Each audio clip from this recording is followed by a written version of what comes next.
pala ng section. O 3 na pala. E di nag-ahabang din ako doon sa ano. So, mag-enroll na lang kayo. So, yung una kong nasend ata ay sa 4th year pala yun. Maling nasend kong link. Sige. Mag-discuss tayo ngayon. First discussion. Tutrack akong attendance. Sana na dito na lahat. Dami. Ilan tayo? 41 tayo dito. Sabihin 40. 40 ang present. Marami Sana until final sa ganyan ang attendance natin kompleto. Kaya ba okay?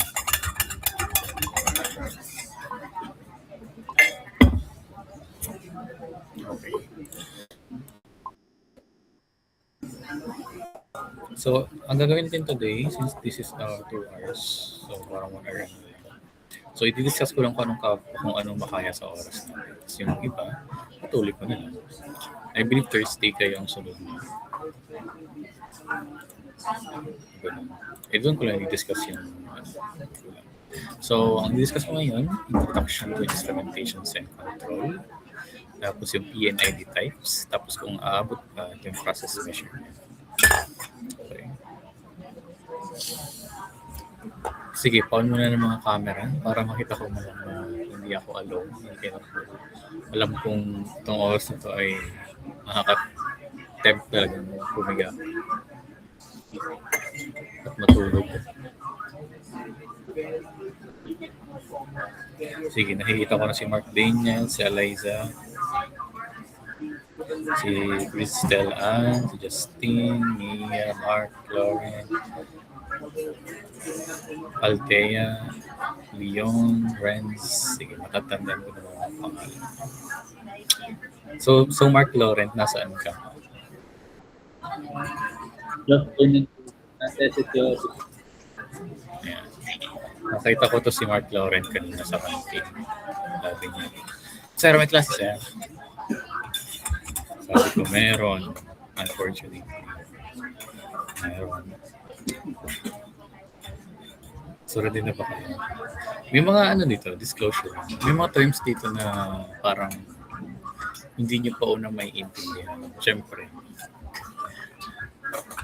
Pero lang, pag may nakita kayong terms na i-google nyo na lang or tanong nyo, sir, ano yan, sir? Sir, ano ibig sabihin nito? Okay. So, let's start. For background. So, I have experience naman working with instruments and control engineers. Particularly, karamihan ng kinakalibrate nila yung valves, transmitters, mga nagbibigay na false reading. So, saan ba natin nakikita itong mga in our daily life? Kunwari, yung mga traffic lights, give silang signal, go, stop ka muna. Yung mga nagbibigay sa rice cooker, kung hot na or hindi, kung siya ba'y luto na. Yung mga thermometers natin, considered as instruments sila. So kung sa music, ang instrument sa music nagbibigay ng music. They're used to create music which is pleasant to the ears for the people. So dito naman sa instrumentation control engineer, ang ginagawa ng mga instruments, they produce signals. They produce signals, they allow signals to transfer from one point to another. So yun ang purpose ng instrument. So bakit natin ito pinag-aaralan? Tayo mga petroleum engineering students, bakit nasa syllabus at nasa curriculum natin ICE? Kasi ang ICE, langan to para sa creation nyo ng piping and instrumentation diagram, as I've said, ang gagamitin nyo sa PPE, ang gagamitin nyo sa plant design. So, napaka-important. Kumbaga ito yung blueprint of the interconnection of pipes and instruments within their diagram, which follows engineering standards and safety. So, next tayo dito. So, introduction. subject code natin is 420. Usually, pag may mga code na 420, ang subject, yan yung parang last na for your program. Last subject related to the field. Ano, may ICE. Ito yung parang electrical field na to.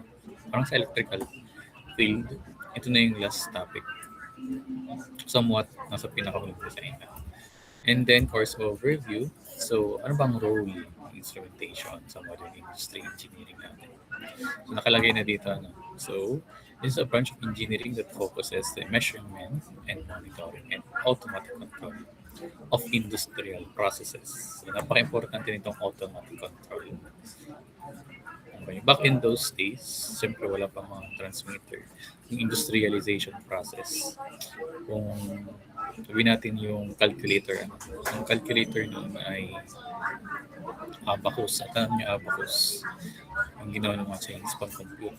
Hanggang sa ni-reform siya, ginawa siyang digital calculator. So yun, yung mga sensors doon, pag pindot mo ang bawat keyboard, bawat may sensor doon. And then yan ang transfer ng signal to the motherboard of that circuit. Then it will display sa analog display kung ano yung pinindot mo number. So yan ang yan ang sabihin natin example of the key of and role of instrumentation. Sabihin natin sa planta, sa tangke. So, hindi ka na, di ba, tayo, na pre-test. Yung mga tangke, dati ang pag-measure ng level ng tangke, gagamit mo ng dipstick, parang manual, na ihuhulog mo sa tangke. Tapos, pwede pala mag-drawing dito. Sabi niyo yung tank. Yung tank, tapos may mga dipstick yun, or yung mga parang ganito, nakatali, tapos may parang may device dito, pang-measure ng level. So, sabihin natin may tao dito. Nandito si Mark Lauren. Yan yung ihuhulog niya yan dyan. Tapos itataas niya, malalaman niya yung level. Pero syempre, wala nang ganyan. Okay. Ang dyan, ang maganda dito, dahil sa instruments, ikakabit mo na lang. Automatic monitoring of level. Kaya siya ba ay over level na ba? Siya ba ay under level? Mababa na. Wala nang gamit ng tangke. Wala lang through instruments. Okay, so it deals with designing and applying instruments, sensors, transmitters, and analyzers to measure physical variables like temperature, pressure, flow level, and composition, and using control systems to keep this variable within desired limits. So pag within desired limits siya, ibig sabihin it is safe. It is safe and it is efficient and it is profitable.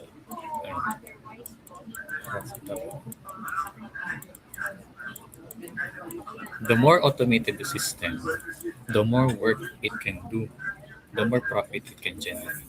Okay. May nakita ba kayong laundry shop na naglalaba mga tao?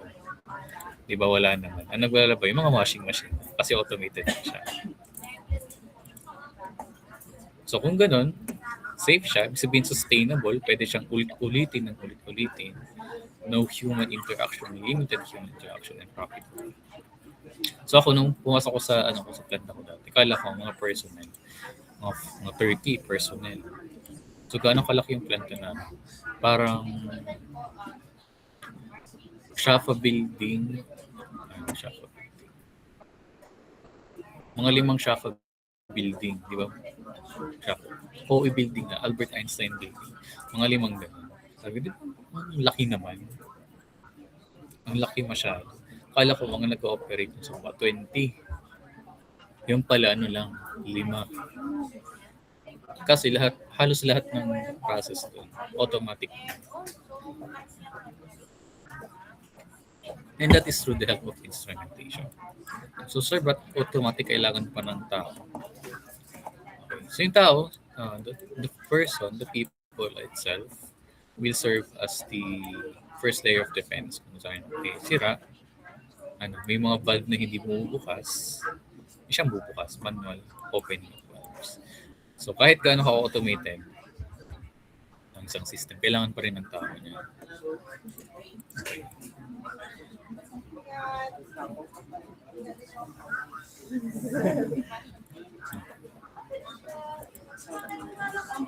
So, hindi siya mga pictures nito. Ito yung mga natin, common instruments. Hindi nila pinapita, but I believe this is a pressure transmitter. Ito ay sensor. This is a acoustic sensor, I remember. And this is a PLC system. So, makikita nyo yun our lesson progresses. So, ano pang mga roles niya? Again, number one is enables accurate measurement and monitoring of key process variables. Yeah. Ano yung mga key process variables natin? You have to monitor temperature, pressure, flow, and then level. Hindi pwedeng wala. Lahat yan magko-connect na. Kunyari ito, temperature and pressure. Higher temperature tends to have higher pressure. At the same, in the other way around. Okay? Itong flow and level, kung mabilis pumapasok sa isang system, yung level niya itataas sa itong tangke. Okay. Maraming pumapasok, yung level niya itataas.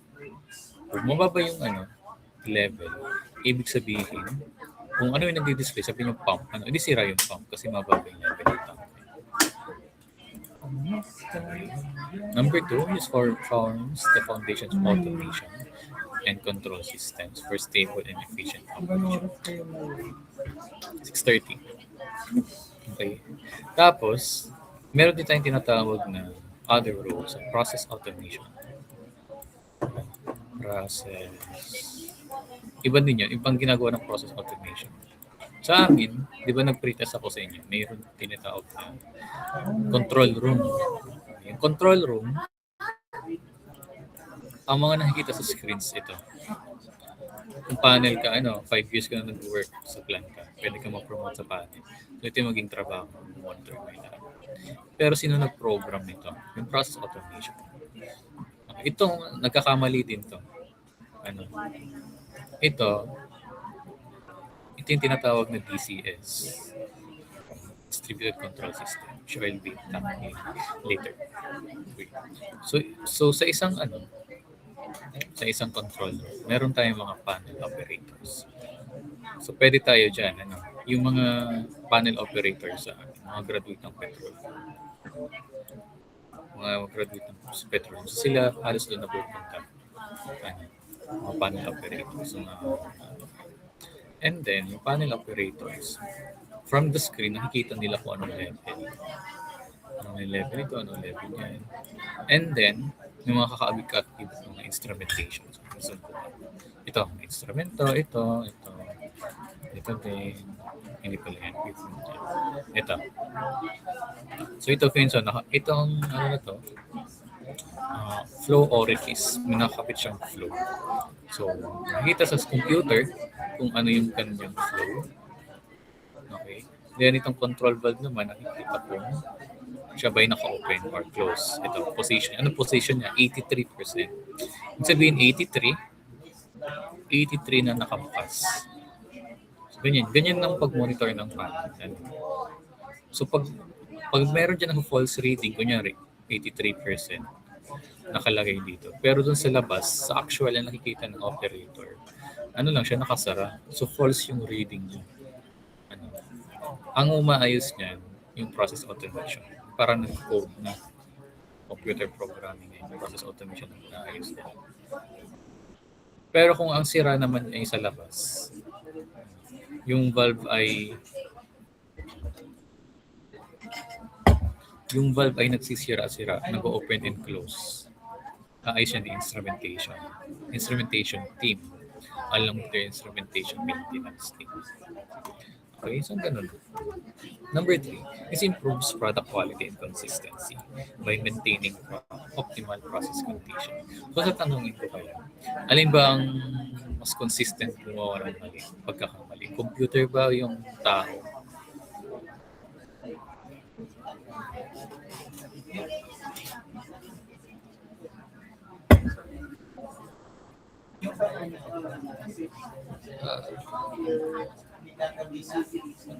So di ba yung tao?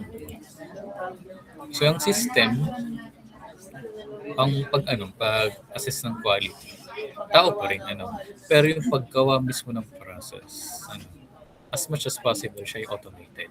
O yung automated. Pag automated kami, siya yung nakaprogram na.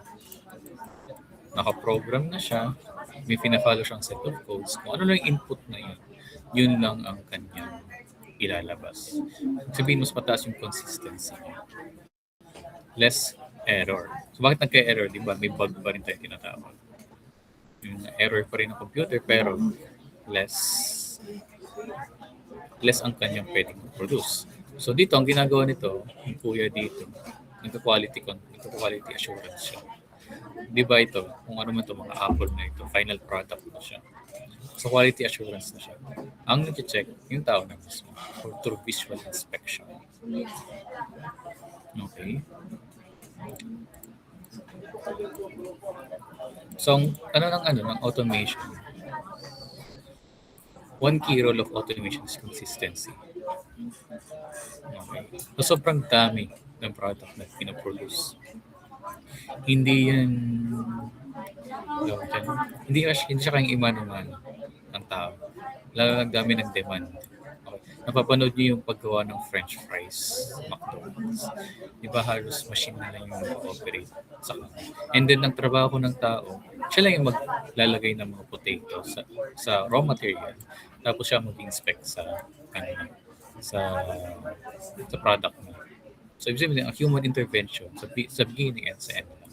While the process itself, yung machine na magawa, may automation siya. Okay. Para siya ay, again, consistent. Mataas yung chance na siya ay consistent. So, number 4 is enhances safety and reliability through early fault detection and alarm system. So, kung may mali, magkakaroon tayo ng alarm. Okay. Isang principle din yung instrumentation, alarm. Madali sila ay consistent and at the same time, madali sila maghahanap ng mali. So, tatanungin ko kayo, ano ba yung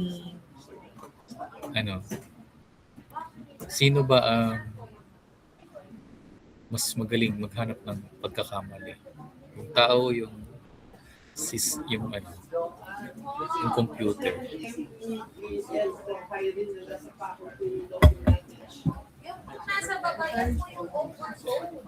Pwede naman yung tao mas magaling. Pero yung tao kasi, hindi siya consistent. Napapagod din ng tao compared to automatic machine. So pag yung mga small tasks, laging i-incorporate natin yung instrumentation. Compared to, kunyari ito, quality checking na ito. Okay. Maaaring meron mga physical observation na hindi mo detect ng computer na kaya mo detect ng tao. So yun ang purpose ng tao, hindi yung mawawala lang. Pero yung process nga ulit, lalo na yung safety and alarm. Yung instrumentation na ang magtatrabaho niya. Kunyari ito, ano itong nasa picture na ito? This is actually a reactor system incorporated with safety instrumented system DC control system. So ito ay pagdadaanan naman natin sa finals, pero sabihin ko na ngayon. So ito, nakita niyo ito, may flow dito. Sabihin natin tubig to, tubig yan. And then may flow dito. So valve, lang sa dalawang valve. Ang normally, ang magkocontrol nito yung ating basic control sa system. Okay, so ito ay pag tumaas yung level niya, magsasara itong valve. Pag bumaba yung level niya, stop. Pero there will come such a time na yung kanyang level ay sobrang taas na. At the same time, yung kanyang pressure, sobrang taas or sobrang baba, mag-activate yung ating safety instrumented system. Ano? Kumbaga ito yung sa oil and gas, ito yung kanyang BOP, blowout preventer. Okay, di ba yung blowout preventer doon din siya, automatic din siya. Through the work of instruments din, yung mga valves din doon. Nagde-detect din kung overpressure na sa BOP. Same here. Ano? So number 5 supports energy efficiency, cost reduction, and sustainable industrial practices. Okay, so cost reduction particularly, sabihin natin ng isang transmitter.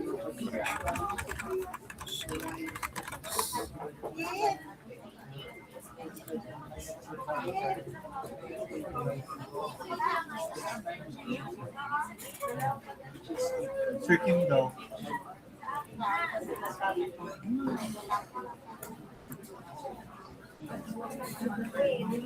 So often, yung ating pressure transmitter, $100 siya at a cost. So kung $100 siya, isang bili, compare mo sa isang mag-hire ka pa ng isang tao na magkano ang sweldo ng tao kung convert natin sa peso. $2,000. Siyempre, bibili ka na lang ng pressure transmitter and a system of safety or instrumentation system to cover the cost. Kasi ang tao, pag nasa HR perspective ka, management perspective, ang tao, ang babayaran mo dyan, hindi lang yung kanyang sahod, babayaran mo rin yung kanyang HMO, kanyang insurance. Okay, napakataas ang bayad sa insurance. And at the same time, yung sahod, yung kanyang training, certification, yung kanyang facilities, yung kanyang equipment, mga PPE niya, and through consistent trainings and seminars.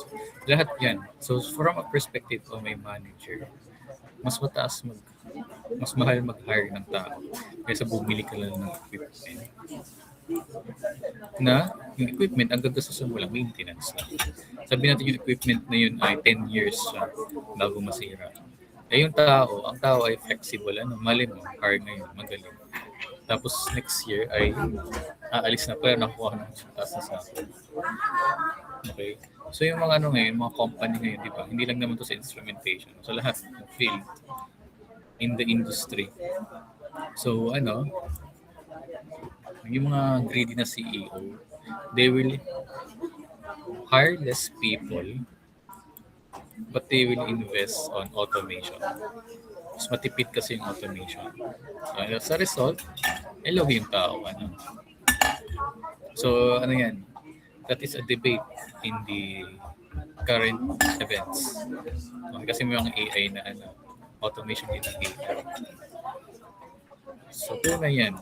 Yung ibang, yung supermarket sa ibang bansa, hindi na sila nag-hire ng cashier. Kasi ang ginagawa nila doon, yung tao na mismo, yung kung shopper ka, ikaw nag-scan ng barcode, tapos may automation na nangyari, sila ang compute ng inyong nagastos, tapos magbabayad ka na lang through card. Wala nang intervention ng cashier. Wala namang bagger na din, wala pa rin cashier. Ikaw na rin ang mag-papak. So, cost reduction siya. Okay. Pero dito lang tayo sa ating industry. Iba na ibang field na yun. So, ayun. So, nakalagay dito, enables real monitoring and decision making using PLC. Programmable logic control, TCS, distributed control system, and SCADA.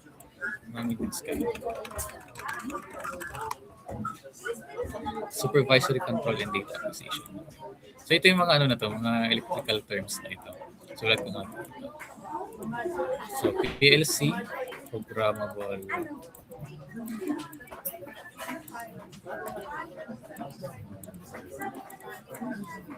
logic control. Ang DCS, that is a distributed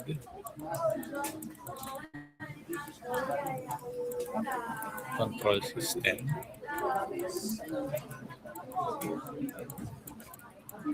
And SCADA is supervisory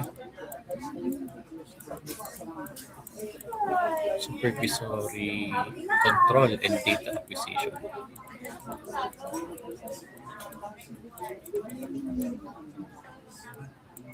Sige. Sige, i-ano nyo. Try nyo i-google yung mga meaning nito. Sabihin nyo na sa akin ang pagkakaiba nila. PLC, DCS, and SCADA. Ano? Kahit i-AI nyo, bahala ka.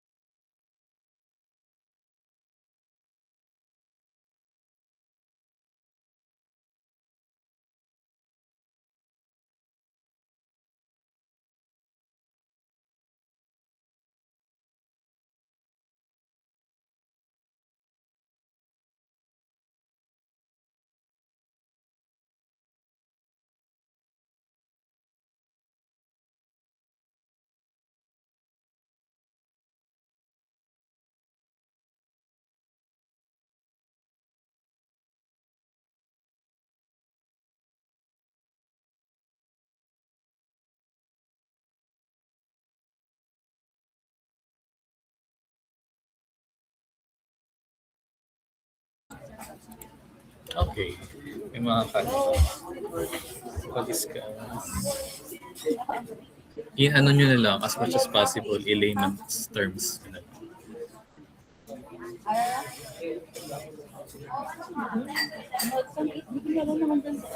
Sige nga, pakitaan nyo nga.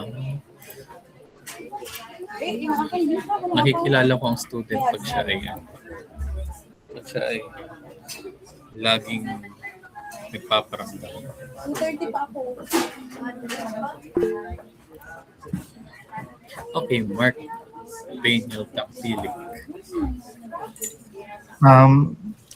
Based po sa sinerge ko po, ang PLC po or the Programmable Logic Controller po. Ito po yung real-time control po or yung on-off or yung sequencing interlocks po. While the DCS or the Distributed Control System po, ang main role niya po is process control across an entire plant po. Ibig sabihin po, yung control po ay distributed po among multiple controllers. Tapos yung SCADA naman po ay yung Supervisory Control and Data Acquisition. Siya naman po yung nagko-collect ng data po from PLC or DCS po. Okay. Okay, tama yun. Okay. Gawa tayo ng yan po siya. Compare ko siya sa something. Sabihin natin May ako sa baba ang palaya at saka kanin. sabihin natin water tank, nasa dorm ka. Ang palaya nga kahit sa baba. Sa dorm ka, di ba ang mga dorm nyo, may mga tank, mga water tank. So kung may water tank, ibig sabihin mayaman yung dorm na yun. Kasi pag nawalan ka ng buhos ng tubig from your local supply, yung tank ang supply. Okay. So sabihin natin may tank ka. Usually, pag nawalan ng control, yung tank, nawalan ng tubig, city water ba? Water, yung supply ng tubig sa Batangas.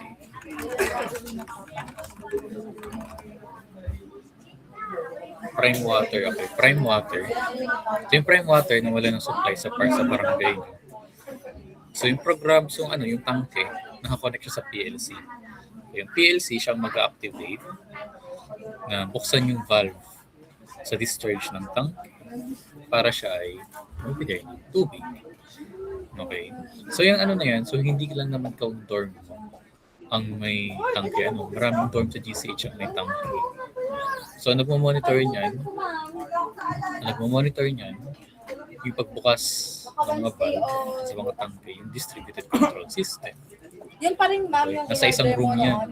Di ba pinakita ko yung control room na picture? So, yun ay DCS. Okay. Yung supervisory control na, usually ang nakakita lang yung mga manager.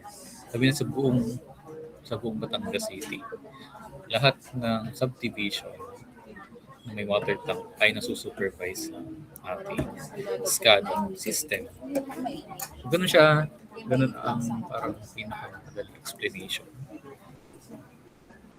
for you. So dito, kunyari itong nasa picture na ito, ano, si Kuya, may tinitingnan siya sa screen. Okay, yan. So ano ba yung PLC ba yan? DPCS? Or is it SCADA? So mahirap siya i-determine. From this point of view, uh, electrical kasi. Harap na lang ako sa Google.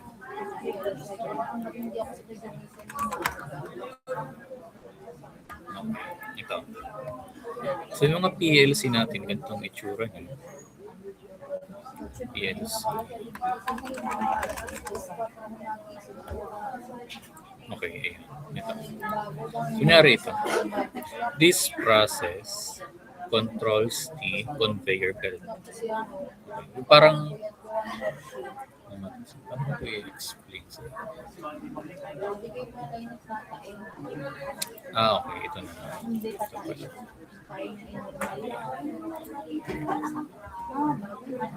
Maya-maya after 15 minutes, ulit. Kasi basta hindi pa nakikinilugaw ng mga shift. Pero bakit naman wala namang dugo? Okay, ito na. So ito, dalawang reactor siya. Dalawa siyang reactor. And then, may nakapaling reactor na connect sa isang pump. Okay. Yung feed na pupunta sa reactor, connect sa isang pump. Yung pump na yun, nakontrol doon yung PLC. Okay. Sa isang sa isang plant, kunyari, JG Summit Corporation, JG Summit Petrochemical Complex. Hindi lahat ng technology ay pagmamayari ng JG Summit. Okay. Yung JG Summit, ang mga licensor na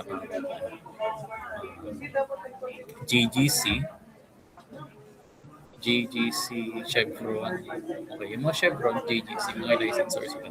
Silang gumagawa ng technology, tapos yung JG Summit siya ang mag-compile lahat ng technology na into a single process. Okay. Ang nangyayari dito, yung sabihin natin itong pump na ito, itong color red na ito, ang nag-control dyan PLC. Pero hindi siya part ng basic process control system. Okay. Sabihin natin ang basic process control system yung pagpasok ng reactor feed. Paglabas. Okay. Pero pag may additional pa, mga catalyst na kailangan ipasok dito. Okay, yung mga additional na vendor package ang tinatawag, yan ay PLC ang mag-control. Okay. Pag SCADA, monitoring lang yan. Wala kang pwedeng ibang control. Kasi monitoring lang siya. Pero mas malawak ang SCADA ang sakop niya. Okay? Naiintindihan niyo ba? Okay. Sinasabi. Okay, sige. I think makaka-follow naman kayo. Section niya. 06. 3. Okay. So ito na pala siya. May extra pa siyang explanation. So dito, this controls discrete on and off sequential process using pump, start, stop, motor control, and conveyor belts. Okay.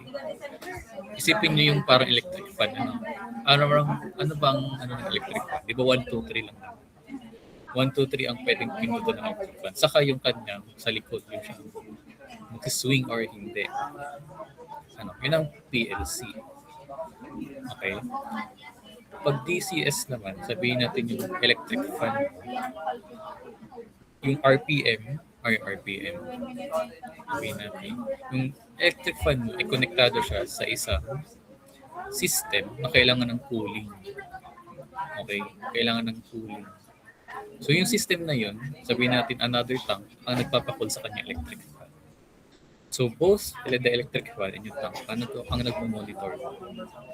Yung instruments dito ay yung DCS. Okay? So the distributed control system, mas malaki ang sakop niya compared sa PLC.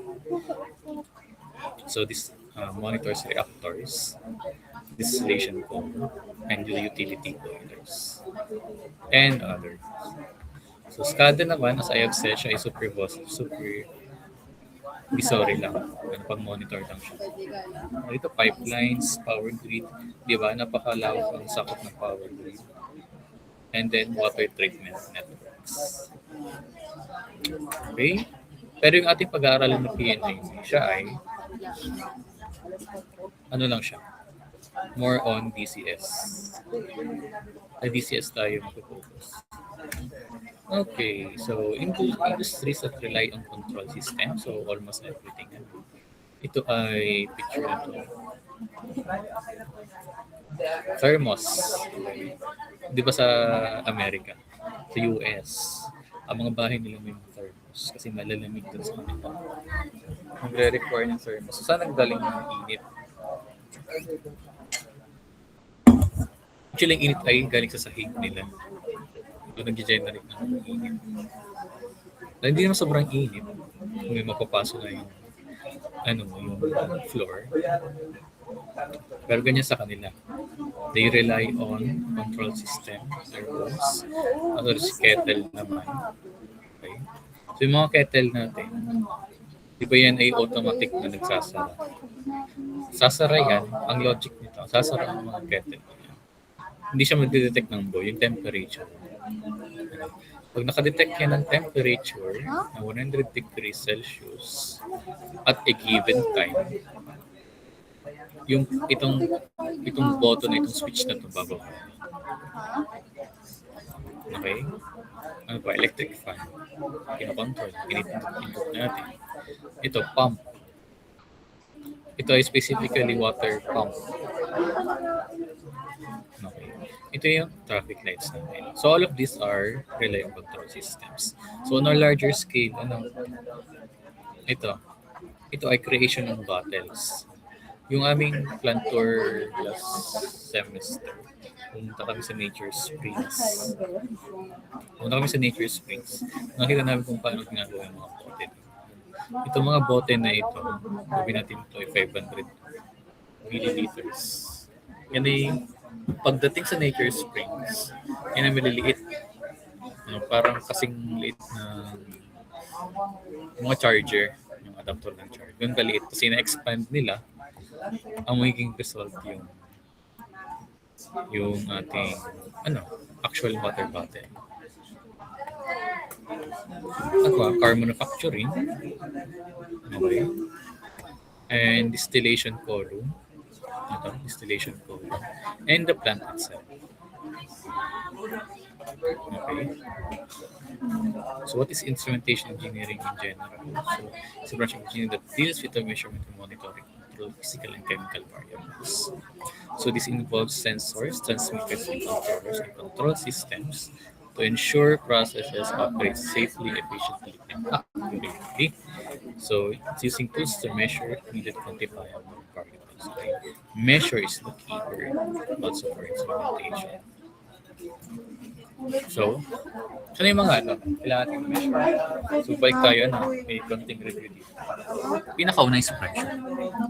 So pressure is the force applied perpendicular to the surface of an object per unit area over which what the force is distributed. Okay, so it is force over area. Ibig sabihin, kung sa area, mas maliit yung area, mas mataas yung pressure. Mas mataas yung area, mas mababa yung pressure. Okay. Kung may sumuntok sa'yo and may nag-pinpoint sa'yo with the same force, mas mararamdaman yung pressure ng pinpoint kesa sa sumuntok. Kung pares yung force. kanilang iniisip. Ganun lang naman din the pressure. So why do we have to measure the pressure? Okay, so nakita mo sa picture nito, ano? Uncontrollable pressure will lead to accidents. Safety, process efficiency, safety. Okay?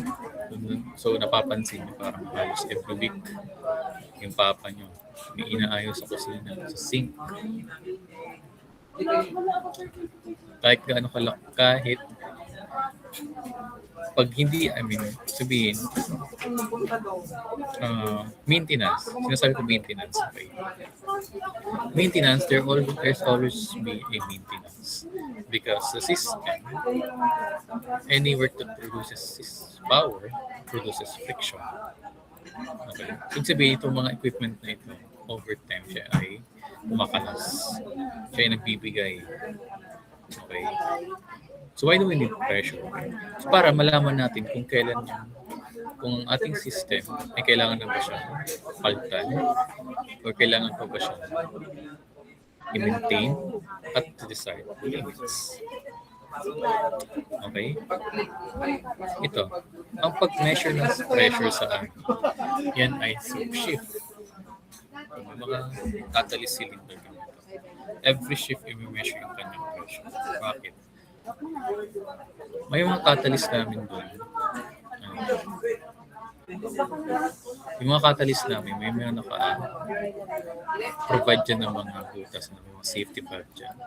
Ibig sabihin, kasi pinipreserve yung catalyst sa loob, yung alkyd catalyst. Pag yan na bumaba yung pressure niya, ibig sabihin, may leak. Nag-leak siya, ibig sabihin over time, mawawala yung loob ng nasa loob ng tank na yun. Siya ipapalitan. So araw-araw yan pinameasure yung pressure. Lalo na pag umuulan, i-measure yung pressure niya. Kasi pag umuulan naman, tumataas naman yung pressure. May nakapasok na tubig. Nakakapasok na tubig. Eventually, yung loop nito ay makakontaminate ng rainwater. So ayaw natin. Okay.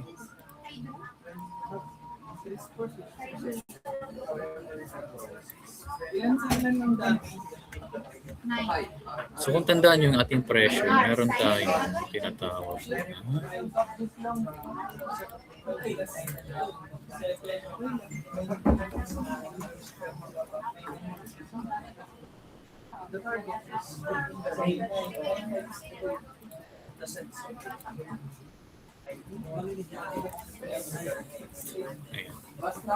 So kung tandaan na yung ating sa thermodynamics ba yun?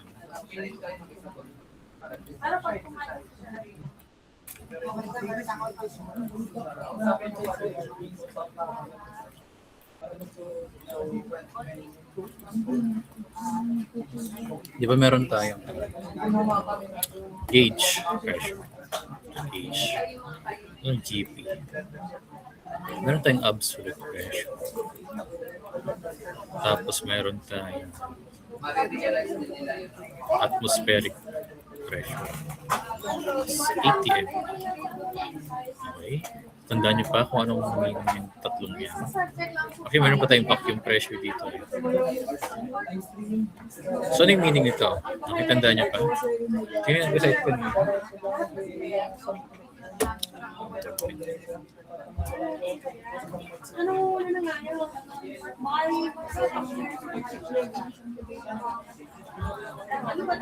Oh, sino kayo nag-recite kanina?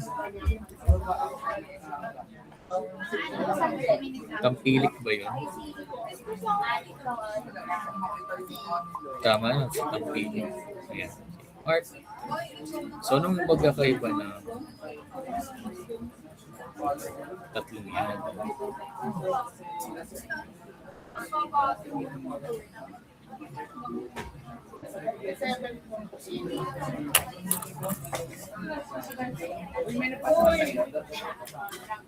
Pagkaan, grabe tayo po yung ito. 45, 46, 48, 48, 47.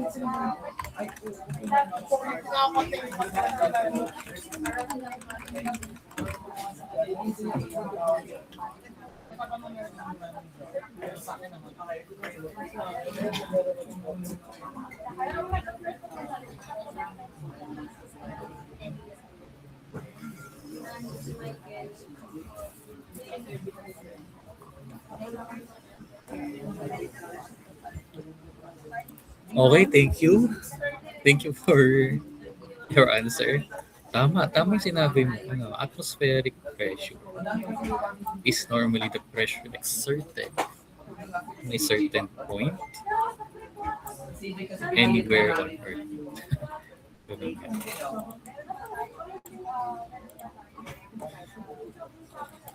Okay, wala namang re-recite.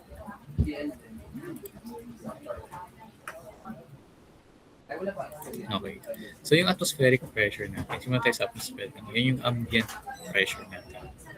Relative to any point of the Earth. May pressure tayo. Anywhere you go. So may pressure. Kung may nagpe-pressure kayo ngayon, hindi kayo nakakapag-recite na. Yun ang atmospheric pressure. So yung atmospheric pressure natin, 1 atm yan. So minimeasure yan natin sa instrumentation, yung pressure natin. So ano yung ba dito sa tatlo na to? Kunyari may pressure gauge. So alin dito ang nami-measure ng ating pressure gauge sa tatlo yan? Okay. So balik tayo. Atmospheric pressure, 1 atm or 14.7 psi. Pressure per square inch atmospheric. Okay. So yan, atmospheric pressure. So sir, nakakamatay ba ang atmospheric pressure? So can atmospheric pressure kill you? Yes, it can kill you. So bakit ako buhay ngayon? Kung napapatay ako ng atmospheric pressure. So over time, our bodies evolve to withstand 14.7 psi. So medyo maliit lang siya.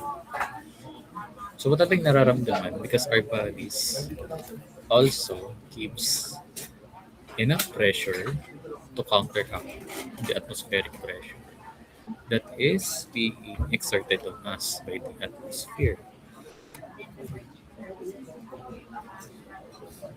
So pag tumaas ka ng tumaas or bumaba ka ng bumaba, pag ikaw yung lumapit sa center ng Earth, mas lalakas ang pressure. Alam niyo yung nangyari dun sa submarine deep water.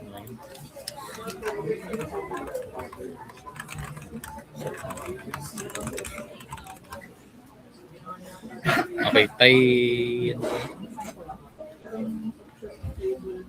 yung Titan submersible implosion. So yun, yung nangyari doon, bumaba sila ng bumaba until na hindi kinaya ng submarine pressure sa baba. Ito.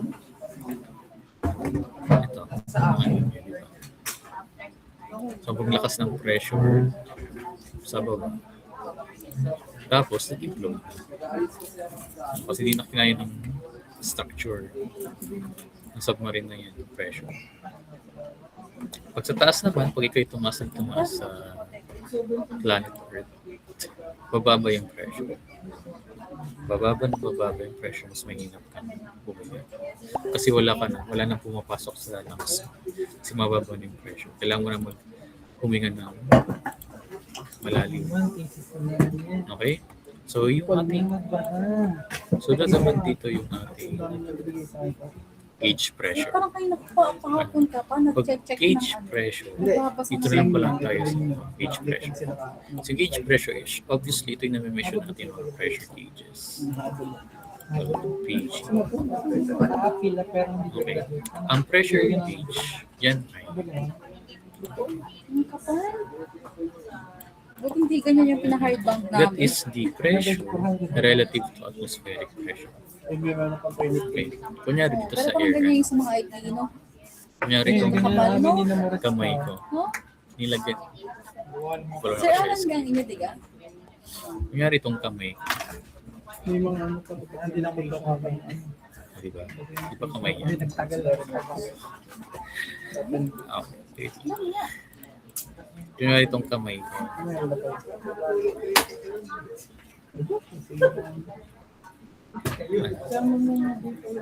Tinusok ko ng lapis.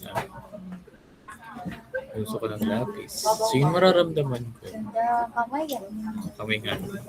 So yung mararamdaman kong pressure dyan, sabihin natin yan.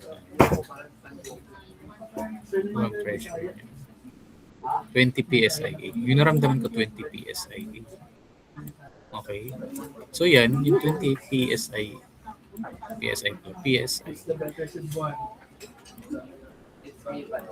So yung 20 PSI na yan. So ang 14.7 dyan ay nanggaling sa atmospheric pressure. Yung contribute dyan. Okay? Pero kung i-gauge pressure natin siya, i-minus natin yung 20 minus 14.7. So ano yan ay 6.3 PSI. PSIG na siya. 6.3 PSIG. Kasi pag mag-measure ka ng gauge pressure, hindi mo sasama yung atmospheric pressure natin. Okay? Sa mga linya, sa mga pipes. Di ba enclosed system siya? Enclosed system ng pipes. Sabihin, hindi siya exposed sa atmosphere. Kaya tatanggalin mo yung atmospheric pressure from that system. Absolute pressure naman, yun ay pinag-combine na gauge pressure and atmospheric pressure. So napaka-important ng mga terms na ito. Kasi ang ating mini-measure sa mga pipelines, yun ay gauge pressure. Kaya tawag sa kanya pressure gauge. As long as yung system is enclosed, hindi siya exposed sa atmosphere. Hindi siya exposed sa atmosphere, siya ay gauge pressure. Okay? So ito, meron tayong tinatawag na inferred measurement of other variables. So sinasabi dito, bago ka kukuhin mo yung measurement, pero bago mo makuha yung measurement, kukuha ka muna ng ibang measurement that can be inferred to get the variable that you need. Okay? Halimbawa nito, rate of flow. Yung rate of flow natin,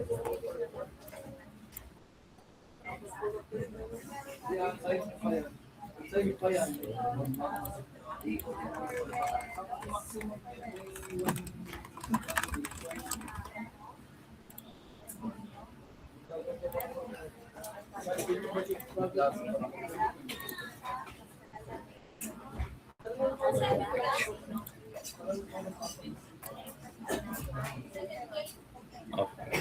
So dito sa madaling sabi, ito. Di ba ito yung Bernoulli's principle?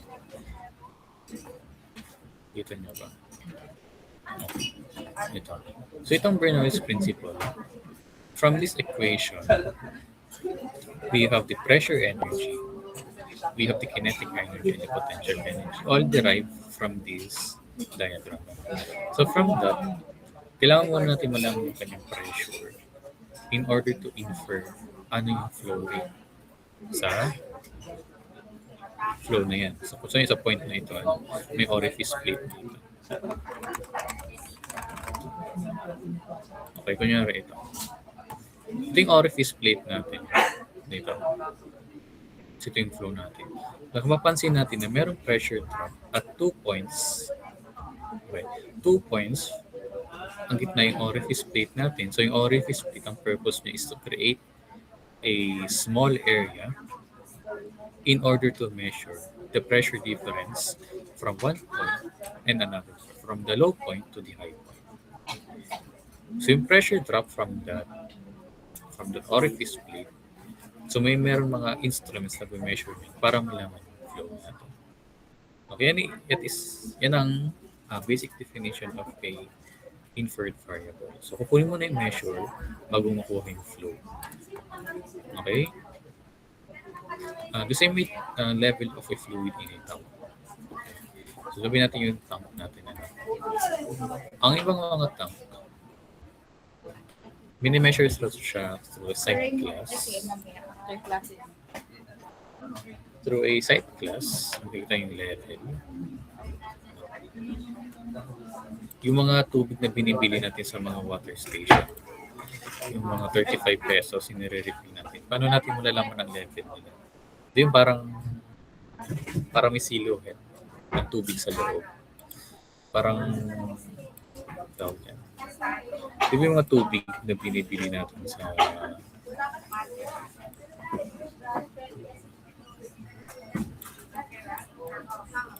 yung mga tubig na nabibili natin sa water station. Medyo may silhouette siya sa loob. Pag pina-flashlight mo siya, makita mo yung level ng tubig. Of course, hindi naman natin pwedeng gawin yan sa mga process plant. Okay. Ang iba, gumagamit ng sight glass. Okay. You know the level, makita mo yung level niya at the same time. Ito, kunyari ito, sight glass.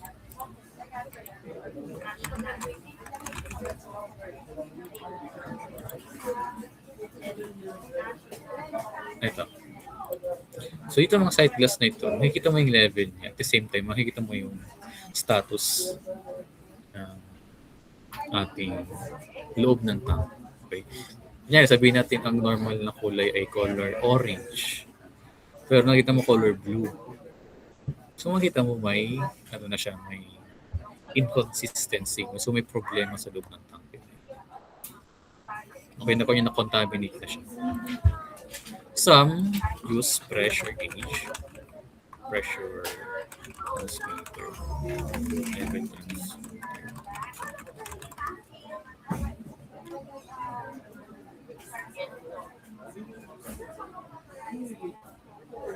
Ito. So makikita nyo itong na to, level transmitters.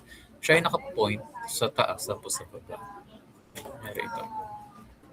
Okay. Level, pressure differential transmitter. So para malaman yung level, kailangan mo muna malaman yung kanyang pressure. So yung difference ng space pressure at yung water column pressure dito as stated here. Pag siya may difference, ibig sabihin niya, the instrument will calculate how much or what is the level inside the tank. Okay. So, di ba yung aking yung aking nasa pretest. Sabi sa pretest ko, bumaba yung density dito. Okay, pag bumaba yung density sa baba, yung same pressure niya ay bababa. So, ang madedetect ng transmitter natin ay bumaba ba yung level. Pero yung density lang naman talaga yung nangyayari. So, nagkakaroon ng inconsistency. So, with that, kailangan na siya nakabit ka pang isang analyzer. Yung analyzer mag-measure mo ng ating density. Okay? So, ang sabi sa inferred measurement, mag-measure ka ba ng isa na variable bago mo measure yung variable na hinahanap. Okay? So, some variables can be directly measured, including temperature and pressure. So, yung mga directly measured na variables. Yung mga flow, tapos level, they are inferred variables. So, number 2 is temperature. This is the measure of how hot or cold an object or substance is based on the average kinetic energy of its particles. So, simple definition lang gaano kainit or gaano kalamig. Okay, heat. Heat is considered as energy. Pag meron kayong naririnig na energy recovery system sa isang ang usually ang inaano nila, nire-refer nila is heat. Okay, so paano nare-recover ang heat? Through heat exchangers. Diyan napapasok yung mga heat exchangers. So dito, meron tayong simple conversion of unit measurements. Okay, kunyari session Fahrenheit. So kung convert mo ang F to Celsius, ito siya. Okay, Celsius times 9/5 plus 32, makukuha mo yung Fahrenheit. Okay, madali, ang Kelvin to Celsius, madali lang Kung gusto mo makuha yung Kelvin through Celsius, i-transpose mo to. So, C plus 273.50. Okay? Diba? So, level. Again, level is a measurement of the height or amount of material, liquid, solid, or slurry. Pag sinabing slurry, yan ay liquid composition na may siya na may properties of a solid. Sabihin parang naghalo yung liquid and solid. So siya ay, pag siya ay makikita mo, yung kanyang behavior ay liquid. Pero pag siya ay hinawakan mo, makakaramdam ka na meron siya laman na solid. Usually yung mga gantong slurry, yun yung mga pinapasok na product papuntang reactor. Tapos yung slurry, yung solid, yung mga catalyst na pinapasok para mapabilis yung reaction process sa isang reactor. So again, this is flow. So flow is the measurement of the quantity of fluid that moves through a pipe, channel, or system over a given period of time. So flow, ang simple niya Q is velocity over time. Velocity over time. Okay? Yung velocity, yan ay volume.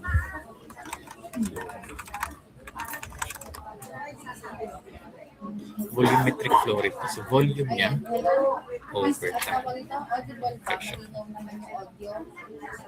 Again, makukuha ka mo ang kanyang, makukuha mo ang flow rate ng isang device through an orifice plate. Okay? Next is we have the sensors naman. So sensors, this is the element that responds directly to the magnitude of the control application. Okay, so yung na in contact physically and directly contacts the pressured or the controlled end. Okay, kunyari ito. This is a pressure sensor. Kung sabihin yung pressure dito ay dapat dito magkaroon sa point niya. Para siya ay makadetect ng pressure. So yung mga ganito, combined na siya. Meron siyang pressure sensor, which is this part. Tapos meron na siyang pressure transducer, which is this part. Okay, ito, ano to? This is a flow rate. Flow rate sensor. This is a temperature sensor. And this is a level sensor. And then, so how does a sensor work? Kunwari, temperature. Okay, the temperature sensor. Oo. Dapat sa same. So temperature sensor. Kasi para isahan. So ano yung sensor? Sabi natin ito yung sensor. Nangyayari, The sensor yung schedule will ng notice that there is a change of voltage or change of resistance. Change of voltage and change of resistance. Then it will signal condition. Then it will transfer its signal to a send ko sa'yo ngayon, i-PPM ko na lang yung it will transfer a signal to a transducer na pinakita dito. So magkakaroon ng signal conditioning and amplification. Okay? So meron ditong transducer. Yan, yung conflict na Transducer. Tapos i-convert nyo to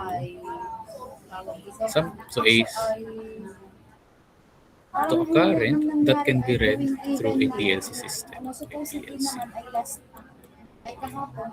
So yan yun. Tapos ngayon, Ulitin ko, ang ating sensor, so how does a sensor work?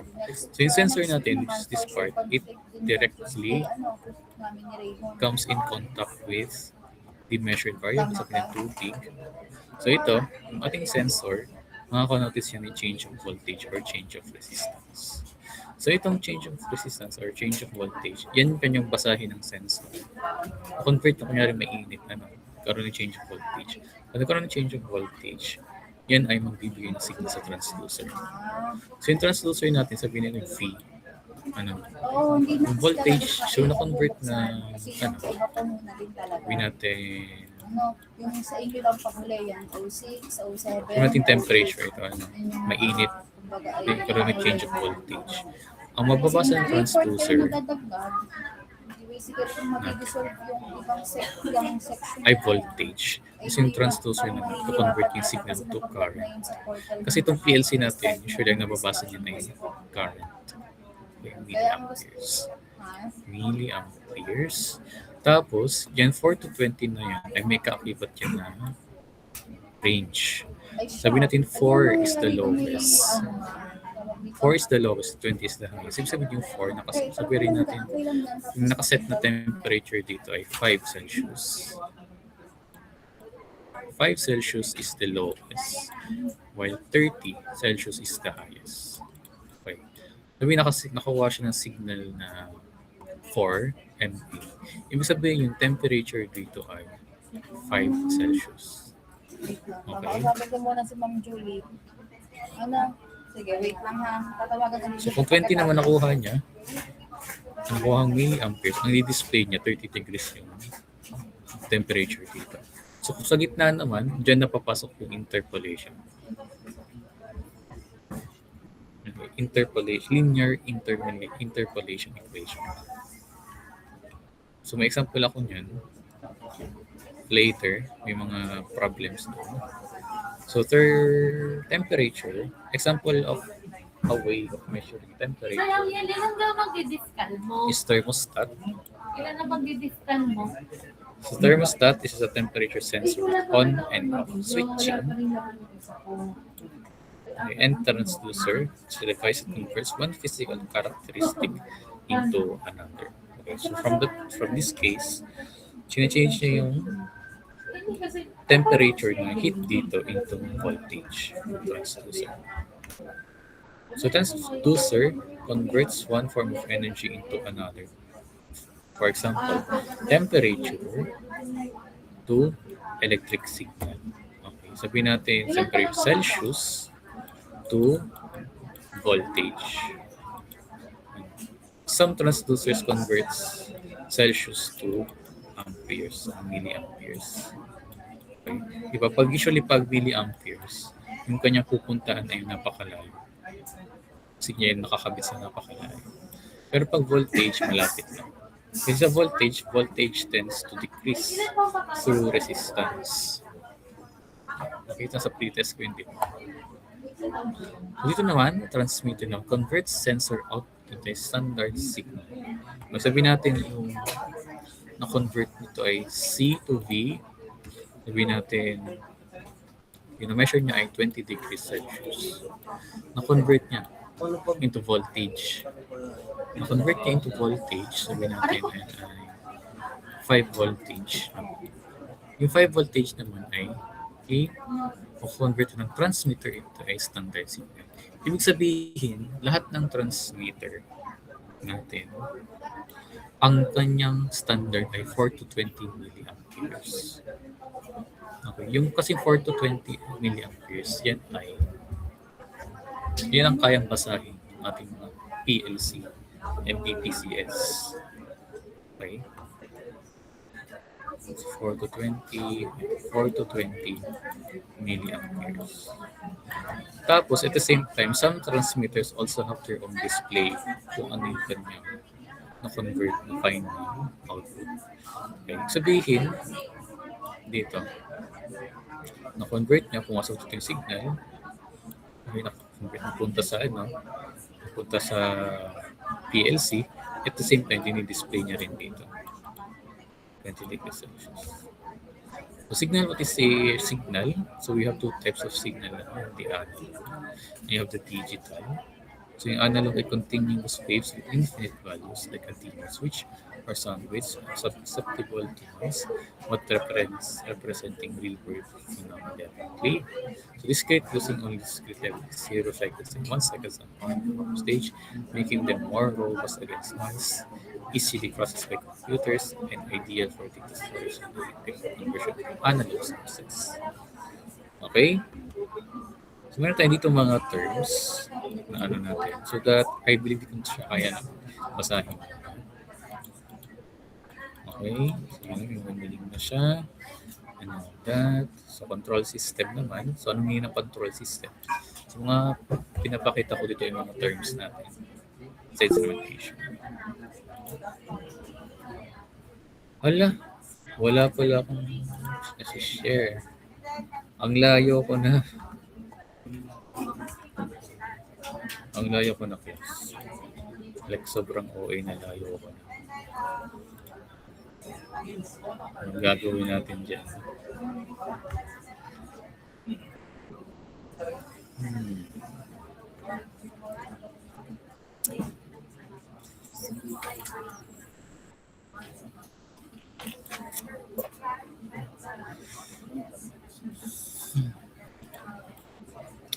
Ayos ko na lang. Ulitin ko ha. Yung ating yung transmitter natin. Ano, may amplifier dito. May sensor. May sensor yung na-measure yung kanyang init dito. Sabi ng sensor, siya ay 20 degrees Celsius. 20 degrees Celsius. Pero yung computer natin, ano yan? Sir, may next class po kaming 2:30 to 4. Ano lang section ko? Next class? Wait. Hello. Ano, di ba ang dahilan nyo lang naman, kaya hindi kayo maka-enroll ay gawa conflict ng schedule. Nag-discussion ako ng portal, yan ay minove, pansamantala. Kumbaga para lang hindi magtama yung schedule namin. So, kasi binikon. Pero, hindi yan makasunod, yung gabing yan. Kasi ang schedule dyan is 8 to 10 p.m. Hindi hanggang 2:30 lang pala kayo. So, para mangyayari, Kala ko kayo ay hanggang disregard 3 niyan, o'clock ang pa. purpose lang is para maka-enroll talaga, papasok kayo lahat. Oo, sige. And then, Ano next saka class? tayo magkakaroon ng final PS1 po. kung kailan kayo papasok. Ano? Anong next Tapos class ang niyo? block kayo season. PS1 po. May pinapagawa po sa amin si Sir JK po na about po sa titles po namin sa research proposal. Sige, you go on with that. Eh, patuloy ko naman. So, kaya sa'yo ko na lang sinabi. Ano? Kung nga ganun, sabihin, sir, your presentation is not aligning with what you are saying right now. Ibig sabihin, mali yung aking, hindi naka-share screen yung aking present up. Okay, so I'll see you next meeting. Ascension na. Good luck sa PS1.